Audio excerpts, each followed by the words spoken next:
അങ്ങോട്ട് തിരിഞ്ഞാലും ഇങ്ങോട്ട് തിരിഞ്ഞാലും നമുക്ക് മോട്ടിവേഷൻ വേണം എന്ന രീതിയിൽ ഞാനൊരു പ്ലാന്റർ തയ്യാറാക്കിയിരുന്നു. ആ പ്ലാന്ററിനുള്ളിൽ വെച്ചൊരു സ്നേക്ക് പ്ലാന്റാണ് ഇന്നത്തെ നമ്മുടെ ക്രാഫ്റ്റ്. അന്നേ ഞാൻ ഉണ്ടാക്കിയതാണ്, പക്ഷേ ചില സാങ്കേതിക കാരണം കൊണ്ട് അപ്ലോഡ് ചെയ്യാൻ ലേറ്റായിപ്പോയി. അപ്പോൾ നമ്മുടെ സ്നേക്ക് പ്ലാന്റ് ഉണ്ടാക്കാൻ വേണ്ടിയിട്ട് ഞാൻ ഉപയോഗിച്ചത് ബ്രൗൺ പേപ്പറാണ്. അപ്പോൾ ബ്രൗൺ പേപ്പറിനെ ആ ഒരു ആകൃതിയിലുള്ള ഏകദേശം കട്ട് ചെയ്തതിന് ശേഷം ഗ്രീൻ കളർ കൊടുക്കുന്നുണ്ട്. രണ്ട് ഭാഗത്തും ഗ്രീൻ കളർ കൊടുക്കേണ്ടതാണ്. പിന്നെ വൈറ്റ് വെച്ച് അന്നൊന്ന് ഇതേപോലെ വര ഇട്ട് കൊടുക്കുന്നുണ്ട്. പിന്നെ തെറ്റത്ത് മുഴുവൻ മഞ്ഞ കളറും അടിച്ചേക്ക് സ്നേക്ക് പ്ലാന്റിൻ്റെ രൂപമാക്കി. ഇനി ഇതെല്ലാം കൂടി ഒരുമിച്ച് ജോയിൻ ചെയ്ത് വെച്ചാൽ നമ്മുടെ പ്ലാന്റ് റെഡി ആയിപ്പോയി. കുറച്ച് ഉറപ്പിന് വേണ്ടിയിട്ട് ഞാനൊന്ന് പശേൻ്റെ അപ്പുറം നൂലും കൂടി ചുറ്റിയുന്നുണ്ട്.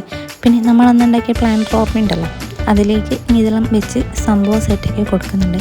അപ്പോൾ എൻ്റെ ഈ ക്രാഫ്റ്റ് ഇഷ്ടപ്പെട്ടിട്ടുണ്ടെങ്കിൽ ലൈക്ക് ചെയ്ത് സബ്സ്ക്രൈബ് ചെയ്ത് സപ്പോർട്ട് ചെയ്യണം.